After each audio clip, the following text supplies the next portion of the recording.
You know, it's that time of year again where we have to talk about what's new in gaming and what's new in whatever, never to be honest.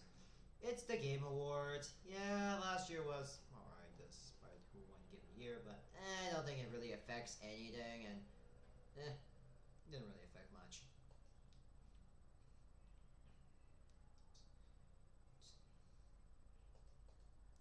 Honestly, it didn't affect much, so yeah. Excuse me. And just because, oh hey, that game won over that other game. Anyways, I already made my voting in advance in the previous recording because I forgot to exit one of my service providers just in case. But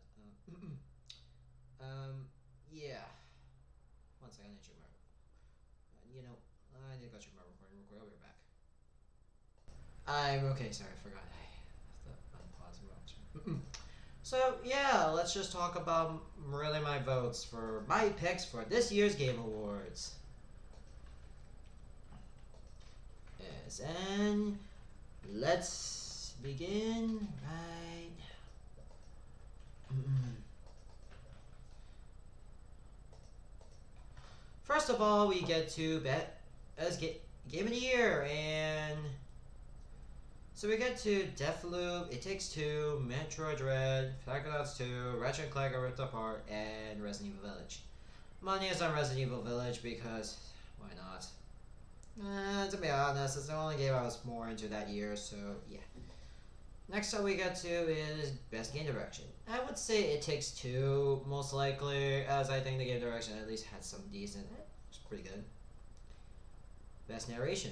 I'm going for Guardians of the Galaxy, mainly because brand recognition of Marvel, and I think it did a little better than the Avengers game, even though I wish that game got better, and I know at least they're trying to fix it up, even if they're not really the best in trying to, even though Crystal Dynamics isn't really the best to control this stuff. At least it tries. And the Guardians of the Galaxy game is, yeah, we can still do Marvel games, so, what's me? We just like to experiment different genres sometimes. Excuse me. I think this is a good one, so yeah. Excuse me. I would say best art direction. I say Psychonauts 2. Not really much of the size of this escape game, and to be honest, I just think Psychonauts 2 has a better chance. Music direction. I say Cyberpunk 2077. Yeah, but bias, and to be honest, Cyberpunk isn't a bad game. If you say it's a bad game, I'll say you're a hater. Anywho, yeah. Cyberpunk 2077. I think Guardians of the Galaxy game is good, but I think that was more because I don't think that game is the best game to be honest. I'm sorry.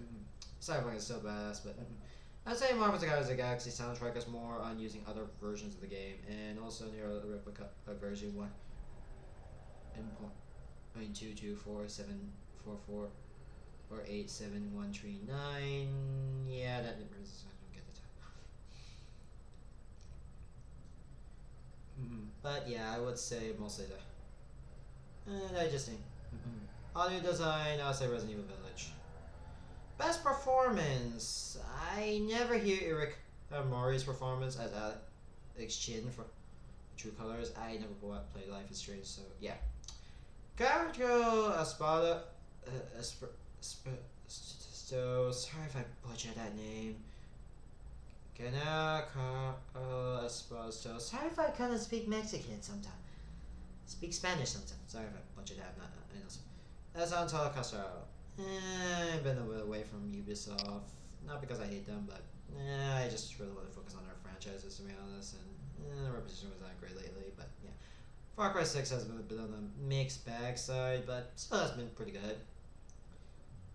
I say his role, yeah, typical, but I'm more familiar with his role as the dentist from Payday 2. Even if his death was a bit anticlimactic, at least I still had some satisfaction. I would say Cold Van for Deathloop at least had some roles to deal with.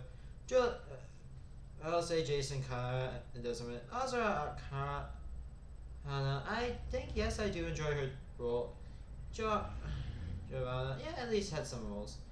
I did feel like Megan Robinson had some roles as Lady Winchester, but I think the MILF Vampire didn't really have much role for it, aside from being mostly the first. There's one of the first actual bosses you fight after being the basic mini bosses that are the sisters. Games for Impact.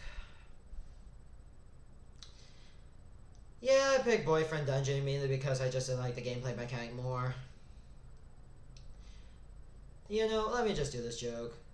Gee, I wonder which game I should crown best ongoing game. Let's see. Not into Battle Royales. Not really into Battle Royales. Yeah, I don't really eat Fortnite, but I'm really into Battle Royales. Maybe. Not into Battle Royales. Like, seriously, Trail 4, these are Battle Royales. I should pick.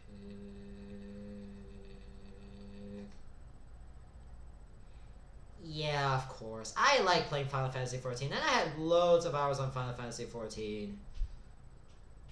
And, so yeah.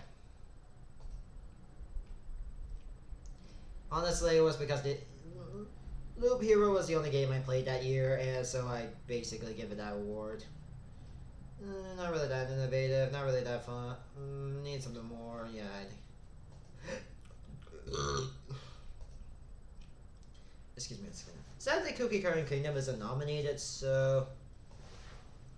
Genshin. It's the other one I played. I'm not really into MOBA genres. Hard not really good. I haven't played it because of App Store reasons, and not really into it. I'm not really into MOBAs anymore. Okay. Who should I pick for this game of the year?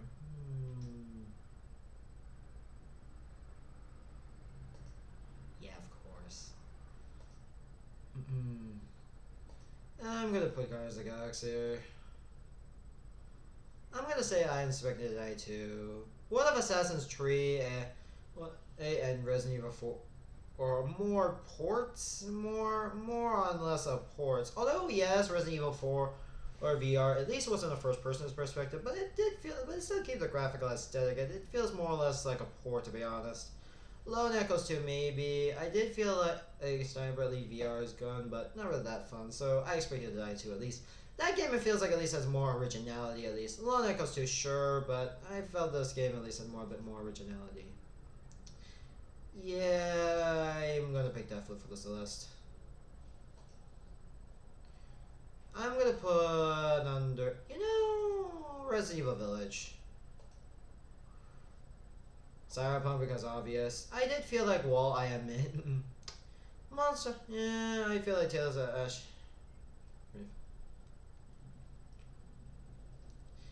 Tales of Ashes, I would say is pretty fun, but I haven't played it. Actually played it. I'm also gonna say I don't. Well, it's funny. You know what gets really funny? Yeah, yes, I do remember Tales of Ashes having one of the new DLCs is basically where you can fight, basically where you are fighting against, which is a Swords Online crossover DLC where you're fighting Kirito and Asura, both in English and Japanese. Yeah, they both got their both English and Japanese voice actors to be that. And you know what's considered funny? That Law's voice actor is the same one as Kirito, both in English and Japanese. It feels so weird to suddenly just feel like I can just imagine Kirito beating the living shit out of himself right now. Ah yes, now I just imagine Beerfist Kirito fighting Kirito. I'm sorry, I couldn't resist. I just really, after learning about the voice actors, I couldn't resist the obvious. Sarah Gotcha. It was both in English and Japanese. Yeah.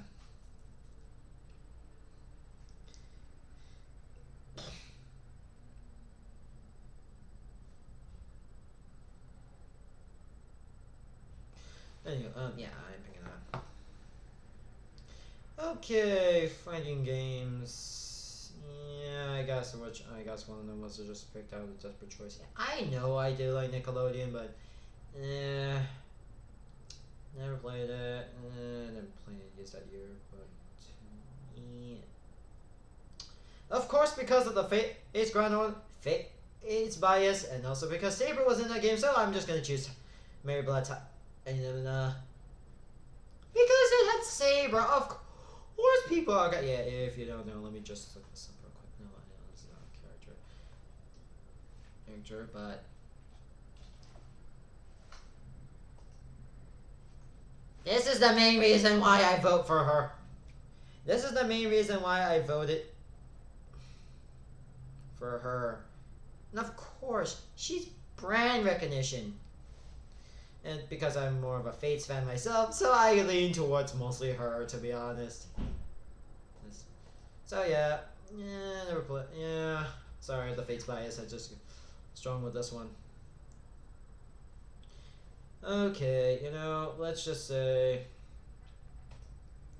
fun, but I think that's more of a collection, a bit more of an anthology, more of a remake. Mostly Bowser's Fury was the only good, was more of the actual new game, and Get It Together was a bit more. I did feel like WarioWare Get It Together was still a fun game, but I felt it was more the tools of the job instead of quick reactions a bit.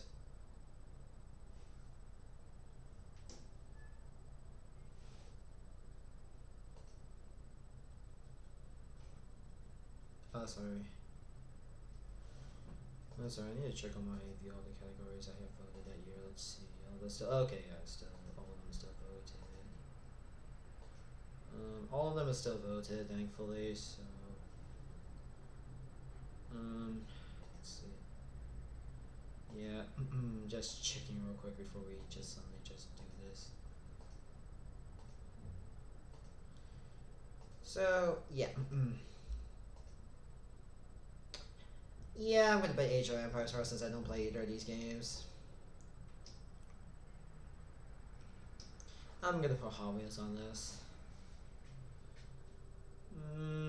To me, okay, first of all, this is more for that. This was more basically dodgeball, a video game dodgeball, but I mean, despite the advertising, I kind of wish they went for something like a just jokative, let's say, it would be funny, a Smash Bros. Like a Battle Royale game.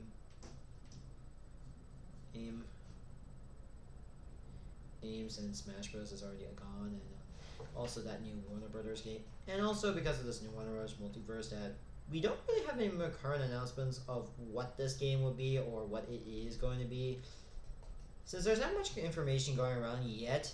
So my best bet, it's going to be so yeah, my prediction is that this is going to be one of the games that is going to be featured in the Game Awards. My predictions is that it's going to be featured in the Game Awards. So yeah, I'm gonna say Valhalla. I did enjoy that game, although it was a bit boring. It's the only one I actually played that year. Excuse me. Never played. And yeah, New World, maybe, but I think people are going to be more interested in playing the game that, excuse me, the game that they're actually going to be publishing for a different company. Yes, I'm recording talking about Smilegate's Lost Ark. As people are going to be more interested in that game than New World. To be fair, people were just not. Content creator. I don't know any of these people except Dream, so my vote is for Dream because everyone recognized that guy more well known than these other streamers. Debut, I'm gonna say Valhalla. I enjoyed that game, albeit it got a little boring after a while. I maybe don't have much information on Starfield, so I'm putting out the ring. And the rest of these games I'm not really that interested in. Although I just waiting for new information for the sequel for Breath of the Wild 2 or whatever it's going to be called, and Starfield. And I feel like I'm waiting for more information on Starfield. I don't think the good music they had. I'm just gonna put CS:GO on this list since I don't really know who was gonna win that year. Yeah, I'm gonna choose a random one. I'll choose this guy named Snowmaker and his team. I made a previous choice, but I'm just doing it randomly. I'm gonna say this kid named Chowder. I'm just gonna pick him because of his name. And Interdimensional Cup.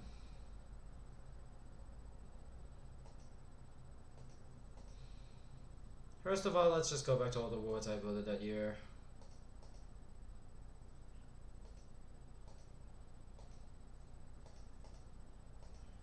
Yeah.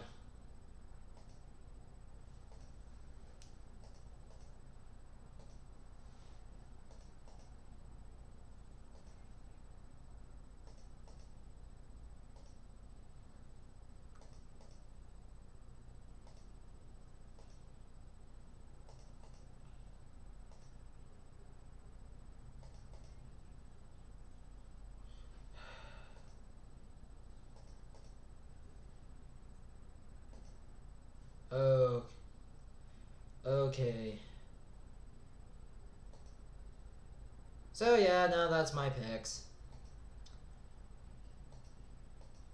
And these are my picks for now, and we'll wait until Game Awards. So I'm sorry, I should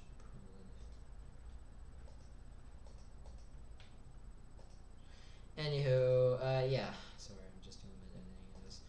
So yeah, let's test this again. Okay. Anywho, I would like to say thank you guys for watching. Don't forget where it comes from my channel, and I'll see you guys next time. And goodbye. Bye.